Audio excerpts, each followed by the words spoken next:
अंग्रेजी जबान में प्रॉज एंड कॉन्स की चीज समझ आती है और प्रॉज से कुछ और भी बनता है, लेकिन वो मैं आपकी खिदमत में पेश नहीं करना चाहता। ये जो मर्दाना गदूद है, इसको मर्दाना इसीलिए कहते हैं कि ये सिर्फ मर्दों में पाया जाता है ठीक। और थर्ड जेंडर्स में ये नहीं होता। ये मसाने के नीचे पेशाब की नाली के दरमियान पाया जाता है। ठीक है। तो डॉक्टर साहब, इसके अंदर भी कोई डाइटरी हैबिट्स होती हैं? ये हेरिडिटी पे डिपेंड करता है। ठीक है। अगर किसी के बाप दादा को अर्ली एज में प्रोस्टेट हुआ या उसकी वजह से सिम्टम्स हुए, तो ऑफस्प्रिंग्स में भी क्वाइट पॉसिबल है कि उनको जल्दी सिम्टम्स होंगे। जो कोई मेल आता है आपके पास, उसको ये बताया जा रहा होता है, तो उसका मोरल कितना हाई रखना होता है? इस नाजुक मामले में उसकी अपनी अगली जिंदगी की बड़ी टेंशन पड़ी हुई होती है। ऑपरेशन या इलाज के बाद उनकी अगली जिंदगी कैसी 90 to 95% बिल्कुल ठीक रहती है। हमारे जो ये हकीम साहबान है, वो जितने मौजूद खिला रहे होते हैं इस एज में भी, वो वाली भी चीजें सर, तो फिर ये सलाजीत और ये बाकी सारा कुछ भी निकल आता है कहीं ना कहीं से। बिकॉज काफी सारे हमारे जानने वाले because of using of these medications, Hakimi medications, they lost their lives.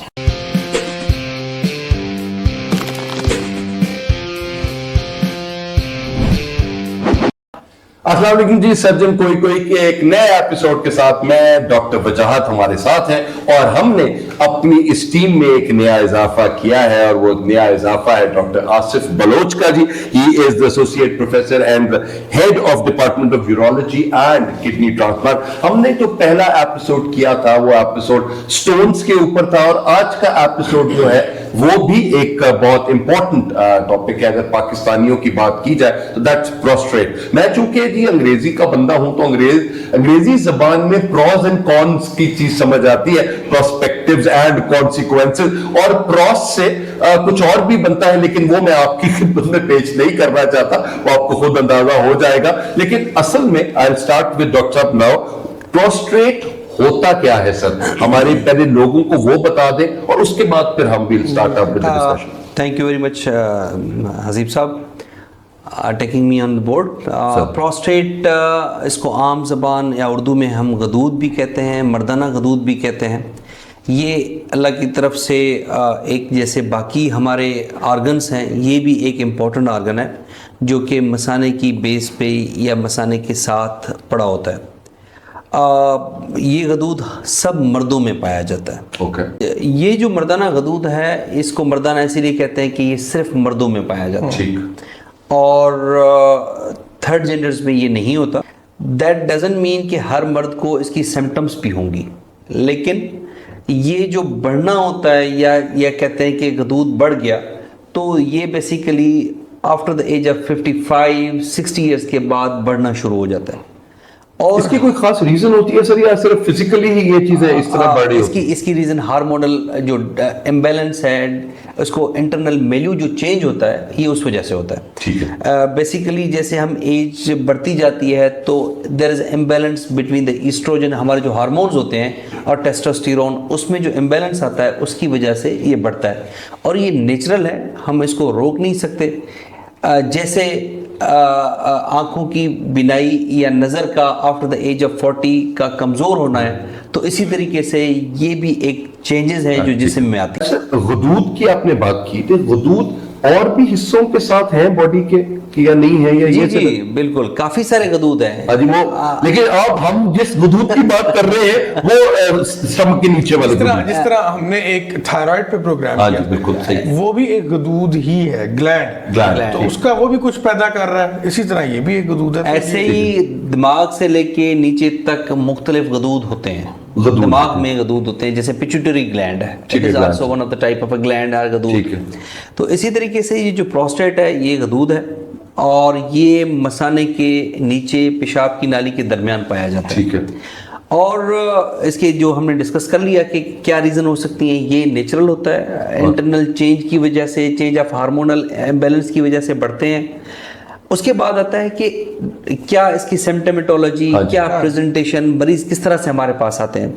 शुरू में पेशेंट जो ज़्यादातर हमारे पास रिपोर्ट करते हैं कि डॉक्टर साहब मुझे पेशाब की बहाव में रुकावट महसूस हो रही है, या पेशाब का बार बार आना है, या रात को मुझे नींद से पेशाब के लिए बार बार उठना पड़ता है। जब डॉक्टर साहब मैं वॉशरूम पहुंचता हूं तो मेरा पेशाब आराम से शुरू नहीं होता, मुझे इंतज़ार करना पड़ता है या जोर लगाना पड़ता है। और अक्सर मैं देखता हूं कि मेरे पेशाब की धार भी कमज़ोर महसूस हो रही है। उसके बाद जब मैं उठना चाहता हूँ तो दिल करता है कि मैं अभी शायद खाली नहीं हुआ मसाना कि मैं बैठा रहूँ। ये वो सिम्टम्स हैं जिसकी वजह से ज़्यादातर मरीज हमारे पास आते हैं, या अगर ये बर्दाश्त करते रहें तो समटाइम्स मरीज हमारे पास जिनका पेशाब बंद हो चुका होता है उस सिचुएशन में भी आते हैं। सर एक सिर्फ इसके अंदर मैं एक पूछना चाहूँगा, ये ज़रा बता दीजिए हमारे व्यूअर्स को कि रात में उठना पेशाब के लिए क्या नॉर्मल है? अगर है तो कितनी दफ़ा उठना आप कहते हैं कि ये नॉर्मल है, और ये इससे ज़्यादा अगर होगा तो ये अब नॉर्मल होगा? रूटीन में हम ये नेचुरल भी ऐसा ही है कि आप जब रात सोएं तो सुबह उठें, फजर के वक्त नमाज पढ़ लें, तो ये एटलीस्ट जो 6 घंटे की नींद है वो आपकी पूरी होनी चाहिए। This is ideal thing. However जैसे हमारी एडवांसिंग एज होती है तो फिर आहिस्ता आहिस्ता एक दफ़ा उठना, 2 मरतबा उठना, लेकिन जितनी ज़्यादा मरतबा उठेंगे उतनी नींद डिस्टर्ब होगी और आप नींद पूरी नहीं कर सकेंगे। तो ऐसे ही एक जो हम कहते हैं ना बादरसम, ये बादरसम स्कोर बढ़ता जाएगा। तो आइडियल सिचुएशन है कि आप ना उठें। ठीक है। मतलब that is at least for 6 hours. मतलब फॉर एग्जांपल अगर आप 12 बजे है या 11 बजे से लेकर 5 बजे तक का टाइम है तो उसके दरमियान में आपको नहीं उठना चाहिए कि आप एटलीस्ट अपनी नींद जो रात की सुकून वाली नींद होती है वो पूरी कर लें। अच्छा, मुझे सर एक वैसी एक आइडिया दे, जिस तरह लोग की शुगर के अंदर भी यही वाली चीज होती है कि लोग उठ रहे होते हैं फॉर यूरिनेशन। Very good. तो वो उसी हिसाब से भी यही इसी के साथ ये सिचुएशन। जब हम ये इस तरह के पेशेंट हमारे पास रिपोर्ट होते हैं तो जब हम हिस्ट्री लेते हैं तो उसमें एक इंपॉर्टेंट ये भी होता है कि आपको शुगर तो नहीं है। ठीक। अगर शुगर भी है तो ये उसको मजीद बढ़ा देगी।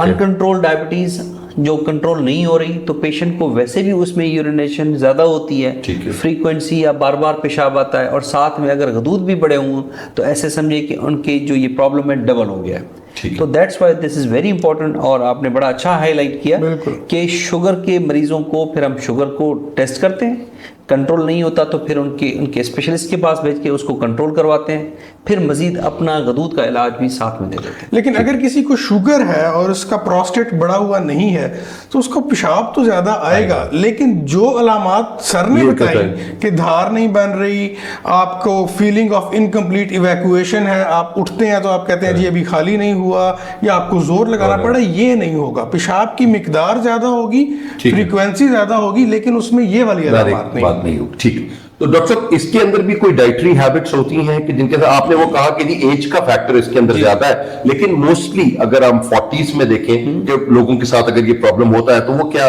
रीजन होगा? वो डाइटरी होता है या डाइटरी शुगर की वजह से भी इस तरह की अलामात होती हैं, लेकिन गदूद नहीं बढ़ता। ठीक। लेट 40s में very few % of the cases होता है। एट द एज ऑफ 46, 47, 48 में भी पेशेंट्स को ये सिम्टम्स होती है और उन्हीं मरीजों को समटाइम्स इलाज की भी ज़रूरत पड़ जाती है, जो कि रूटीन में इस तरह नहीं होता। और इनका जो परसेंटेज है 5 to 7% पॉपुलेशन में ये इस तरह हो सकता है। ये हेरिडिटरी पे डिपेंड करता है। ठीक है। अगर किसी के बाप दादा को अर्ली एज में प्रोस्टेट हुआ या उसकी वजह से सिम्टम्स हुए तो ऑफस्प्रिंग्स में भी क्वाइट पॉसिबल है कि उनको जल्दी सिम्टम्स होंगे। ठीक। बाकी इसका डाइटरी से जो नॉर्मल प्रोस्टेट है जिसमें रसोली का नहीं शामिल, तो उसका डाइटरी से कोई रिलेशन नहीं। अच्छा डॉक्टर साहब, नॉर्मली मिसकंसेप्शंस होते हैं, मिसकंसेप्शन इसके रिलेटेड क्या मिसकंसेप्शंस होते हैं? मिसकंसेप्शन से पहले एक और इम्पॉर्टेंट चीज़, ज़ाहिर है मैं एज जनरल सर्जन यहाँ पे बैठा हुआ हूँ, अब उसमें ये है कि हमने एक हर्निया पे एपिसोड किया था, आपको याद होगा, और उसके अंदर हमने पेशाब की तकालीफ का जिक्र किया था कि वो एक मेजर कॉज है मर्दों में हर्निया की। तो बेसिकली जो उसकी रूट कॉज है वो ये प्रोस्टेट है। जब प्रोस्टेट बढ़ेगा, पेशाब ठीक से नहीं निकलेगा, मरीज को स्ट्रेन करना पड़ेगा, जोर लगाना पड़ेगा, तो उसकी पेट की दीवार पे प्रेशर आएगा और फिर हर्निया बन जाएगा। बहुत दफ़ा हमारे क्लिनिक्स पे ऐसे मरीज आते हैं जिनको पेशाब और गदूद दोनों की तकालीफ इकट्ठी होती है। तो इस पे पेशाब और गदूद और हर्निया की तकालीफ एक साथ चल रही होती हैं। इस पे मैं पूछना चाहूँगा डॉक्टर साहब से कि इसमें सर क्या प्रायोरिटी है, किसको पहले ट्रीट करना चाहिए? क्योंकि कुछ पेशेंट्स का ये भी होता है कि अगर दोनों ऑपरेशन होने हैं तो आप इकट्ठे कर दीजिए। इस पे जरा आजकल साइंस सर है इस तरह की कि दोनों ऑपरेशन इकट्ठे करके किसी ये भी हम काफ़ी इंस्टेंसेस में हमें इस तरह की कुछ चीज़ें होती हैं जहाँ पे किया जा सकता है। आपने बड़ा अच्छा एलोबरेट किया इसको। Root cause of the hernia को ट्रीट पहले किया जाना चाहिए। वो क्रॉनिक कफ भी एक काज है हर्निया का, कॉन्स्टिपेशन एक काज है हर्निया का। इसी तरीके से अगर किसी मरीज का गदूद बढ़ा हुआ है और वो सिम्टम्स दे रहा है तो उस वजह से हर्निया ठीक नहीं होगा अगर आप ऑपरेट करवा भी लेंगे। तो इसी तरीके से पहले आप जो काज है हर्निया का या एक फैक्टर हो सकता है हर्निया को डेवलप करने में, वो फैक्टर हटाना देना चाहिए इन the form of medication, intervention या सर्जरी, जो भी कुछ होता है। बाकी जो कट्ठे वाला है तो हम इसमें डिस्करेज करते हैं दोनों ऑपरेशन को कट्ठे, बिकॉज जो आउटकम है सर्जरी का वो एक दफ़ा असेस कर लें हम। ऑपरेशन अगर हमने गदूद का ऑपरेशन कर लिया, उसका आउटकम देखें, पेशेंट के सिम्टम्स कितने बेहतर हो गए हैं, जो कि इसका success rate more than 95 to 7% है, तो फिर हम पेशेंट को कहते हैं कि आप जनरल सर्जन से मिलके अपना हर्निया रिपेयर करवा लें।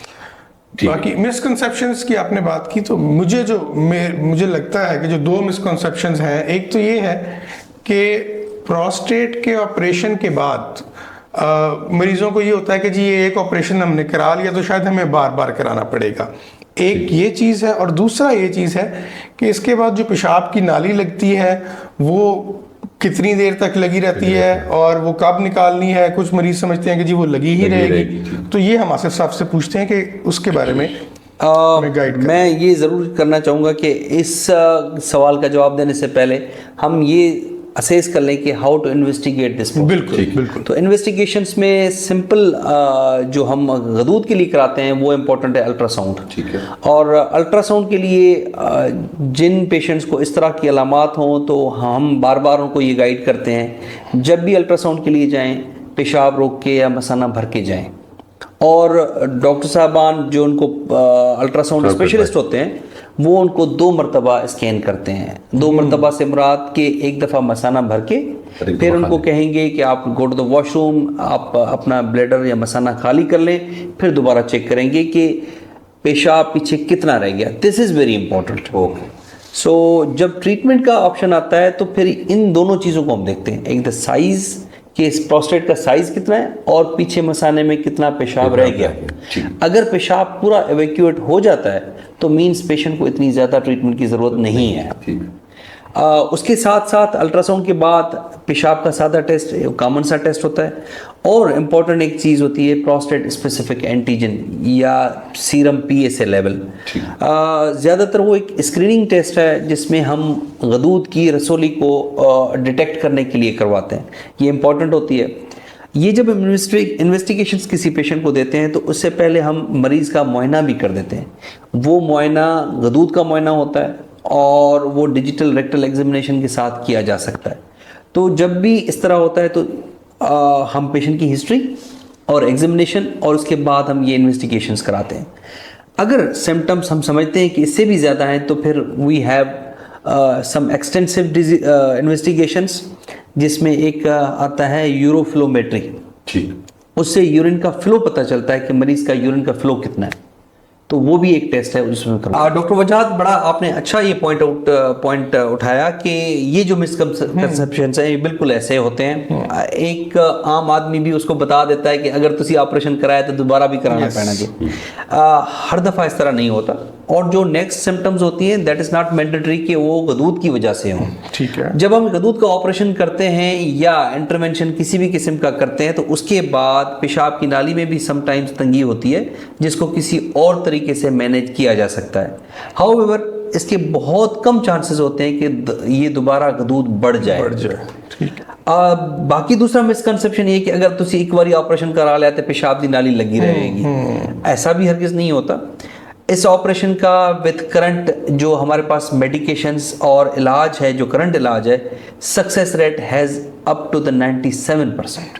मीन्स 100 में से 97 लोग बिल्कुल ठीक हो जाते हैं। और उसमें जो सिम्टमेटोलॉजी को ठीक होने में 4 to 6 वीक्स लगते हैं, क्योंकि मसाना एक वो जो ऑब्स्ट्रक्शन या जो रुकावट वाले पैटर्न में पड़ा हुआ था अब वो अपने नॉर्मल टोन में वापस आएगा। बिल्कुल ठीक है। और ये भी डिपेंड करता है कि मरीज हमारे पास कब आया, कि मसाने की उस वक्त हालत क्या थी। बिल्कुल ठीक। ये बड़ा इंपॉर्टेंट है। जैसे हमने पहले डिस्कस किया कि शुगर का बड़ा इम्पैक्ट होता है मसाने पे, तो शुगर कंट्रोल्ड होगा तो मसाने की दीवारें, मसाना ताकत में रहता है।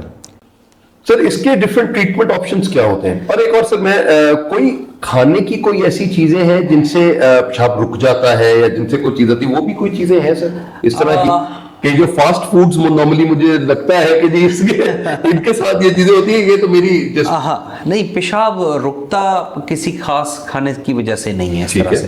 हाउएवर जब गदूद पे हम डिस्कस कर रहे थे तो उसकी वजह से समटाइम्स मैंने पहले भी बताया कि कुछ मरीज हमारे पास पहुंचते तभी हैं जब उनका पेशाब रुक गया होता है, बिकॉज ऑफ परसिस्टेंट 6-8 महीने से वालिद साहब ने बच्चों को नहीं बताया, मियाँ जी ने दादा ने नहीं बताया कि राती में बार बार पेशाब वास्ते जा रहे हैं, तो फिर उस कंडीशंस में पेशेंट हमारे पास लैंड करते हैं विद एक्यूट ऑब्स्ट्रक्शन, जिसको पेशाब की नाली डाल के हम उस वक्त रिलीव कर देते हैं।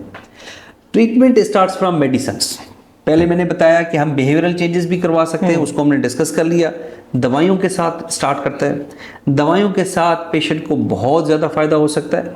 फिर अब मरीज़ कहता है कि डॉक्टर साहब कदों तक लइए, वो बड़ा एक ऐसा होता है कि हम कहते हैं या दवाई थक जाए या तुसी थक जाओ कि दवाई का क्योंकि इफेक्ट 3-4 साल के बाद यूज टू हो जाते हैं, हमारी बॉडी उसको ज़्यादा फायदा नहीं देती। या पेशेंट समटाइम्स कहता है डॉक्टर साहब मैं रोजाना की बेसिस पे दवाई नहीं लेना चाह रहा, तो आप इसका कोई और इलाज या पक्का इलाज बताएं। तो उस सिलसिले में आजकल जो हम करते होते हैं वो बगैर कोई कट चीरा या टांका लगाए हम पेशाब की नाली के थ्रू कैमरे को डाल के गदूद का इलाज या ऑपरेशन कर देते हैं। कैमरा कहाँ चला गया सर? सर हर जगह हर जगह कैमरे की आंख आपको देख रही है सर, ये हर जगह यही वाला फोन बन गया। अब मैं क्या बताऊं, बेडरूम्स तक चला गया। बिल्कुल ऐसे ही है जी, वो खलील भाई के साथ भी ऐसे ही हुआ सर अभी पिछले दिनों, तो वो इसी तरह ही है सर, गन पॉइंट पे भी कैमरे हर जगह पे आ जाते हैं सर, ये बड़ी जी sir over to you sir.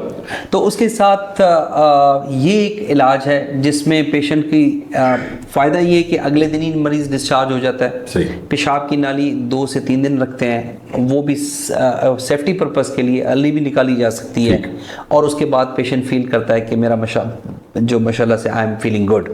जिस तरह हसीब साहब हमने बात की अपनी फील्ड के अंदर कैमरे वाले ऑपरेशन की हर्निया के लिए या पित्ते के लिए, तो उसके अंदर कुछ चांसेस होते हैं, कुछ पेशेंट्स ऐसे होते हैं जिनमें हमें ओपन सर्जरी करनी पड़ती है। तो यही मैं आसिफ साहब से पूछते हैं हम कि क्या प्रोस्टेट के लिए ओपन सर्जरी बिल्कुल ख़त्म हो गई है या अभी भी कुछ पेशेंट्स हैं जिनमें चीरे वाला ऑपरेशन किया जाना चाहिए या किया जाता है?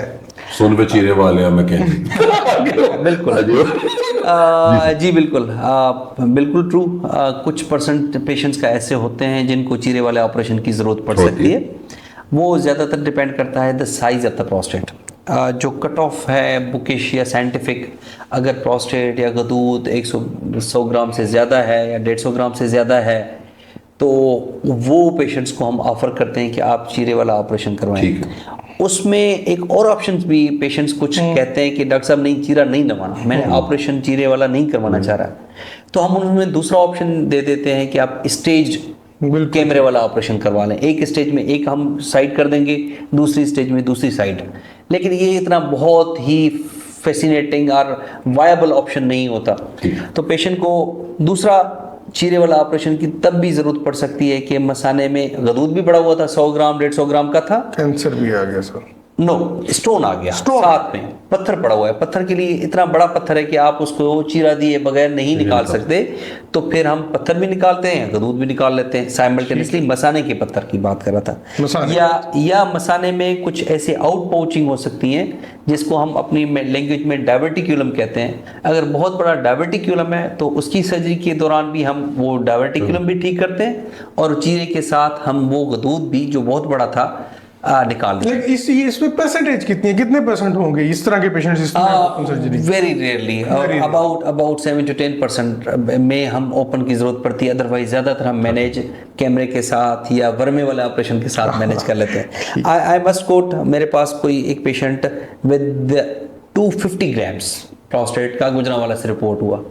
अल्हम्दुलिल्लाह जब निकाला तो he went perfectly all right, और इतना बड़ा गदूद जो कि नॉर्मली हम सब में 20 से 25 ग्राम का होता है, तो इट वाज अबाउट 250 ग्राम्स, तो ये काफ़ी ज़्यादा बड़ा था। उनमें भी इस तरह के मरीजों में हम ओपन करते हैं। बिल्कुल सर, एक चीज़ और मेरे दिमाग में आई कि मैंने अक्सर इस तरह देखा है कि कुछ स्कैन्स आते हैं, अल्ट्रासाउंड पे प्रोस्टेट का साइज बहुत बड़ा होता है, लेकिन मरीज को उस तरीके से अलामात नहीं होती, और जब हम मरीज को भेजते हैं यूरोलॉजिस्ट के पास तो वो कहते हैं, वो ऑपरेशन उसको एडवाइज नहीं करते। इसके बारे में थोड़ा सा बता दीजिए कि क्या सिर्फ साइज अगर अल्ट्रासाउंड पे बड़ा आ जाए, जो वेट एक स्पेसिफिक होता है, तो उस पर ट्रीटमेंट जरूरी हो जाता है, या अगर वो अलामात नहीं दे रहा तो उसको ट्रीट करने की जरूरत नहीं है? हर बड़े हुए प्रोस्टेट को ऑपरेशन या इलाज की जरूरत नहीं है। बिल्कुल ठीक हो गया। ये एक टेक होम द मैसेज है। हर पेशेंट्स ज्यादा घबराए या डरे हुए होते हैं, इस तरह से हरगिज नहीं है।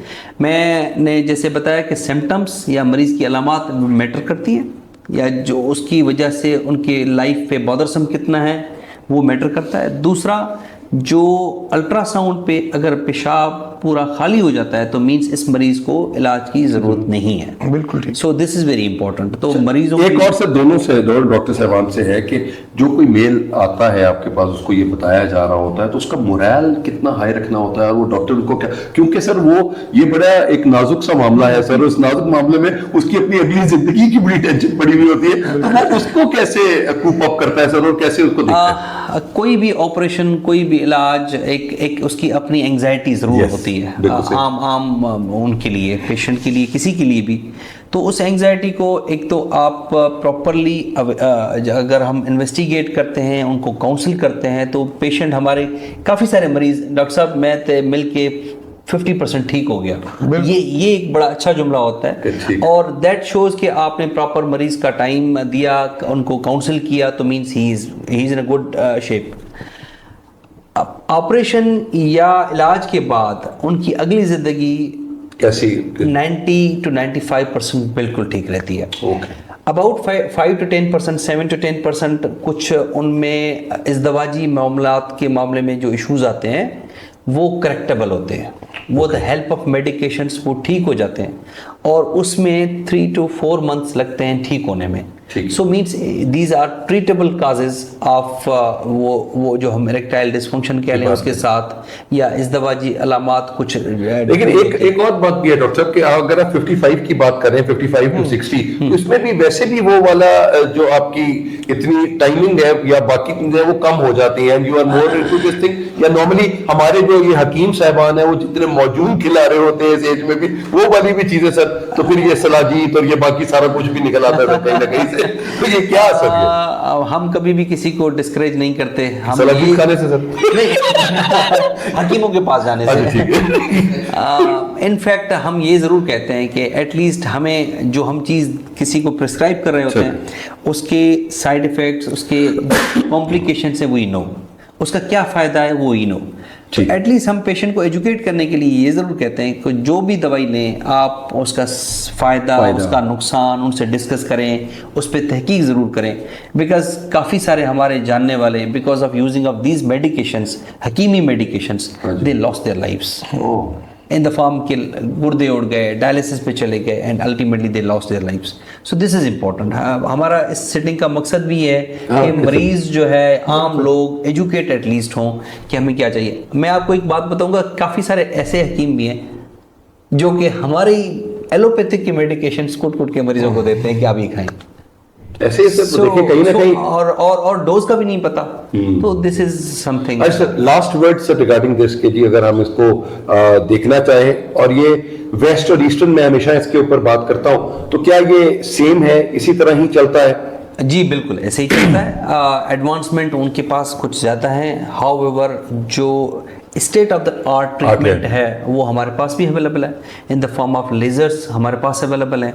However treatment always, it's not always कि ट्रीटमेंट ऑपरेशन ही होगा। ठीक है, बिल्कुल। मेडिकेशंस इंपॉर्टेंट होती हैं हर मरीज को, जैसे मैंने पहले ही बताया कि ऑपरेशन की भी ज़रूरत नहीं होती, दवाइयों के साथ ट्रीट किया जा सकता है। सम पेशेंट्स को हम बिहेवियरल थेरेपी के साथ ट्रीट कर सकते हैं, जैसा कि रात को सोने से पहले आप पानी वाली चीज़ें इस्तेमाल ना करें। अगर एक दफ़ा उठते हैं तो वो भी नहीं उठेंगे आप। ठीक। कुछ मेडिकेशंस होती हैं जो पेशाब आवर होती हैं, वो उसका टाइमिंग से ऐसे सेट करते हैं कि आप वो दिन में लें कि अच्छा सर, एक और चीज भी डॉक्टर साहब ठीक है, बहुत से लोग ये कहते हैं कि जी रात को सोने से पहले एक गिलास पानी जरूर पीना चाहिए। अब वो उससे क्या करेंगे? उन्होंने गल मनी है सर, या बाकी ये वाली बात उनसे क्या किया जाए? दैट डिपेंड्स कि आप क्यों पानी पी रहे हैं। वैसे पानी पीने के लिए जो हमारे हार्ट पे अच्छा इफेक्ट आता है, सर्कुलेटरी वॉल्यूम नॉर्मल रहता है। ठीक है। But after the age of 55 60 अगर आपको पहले से ही अलामात हैं तो हम ये जो पानी या लिक्विड कोई भी इन द फॉर्म ऑफ मिल्क, हमारी आदत है कि रात को सोने से पहले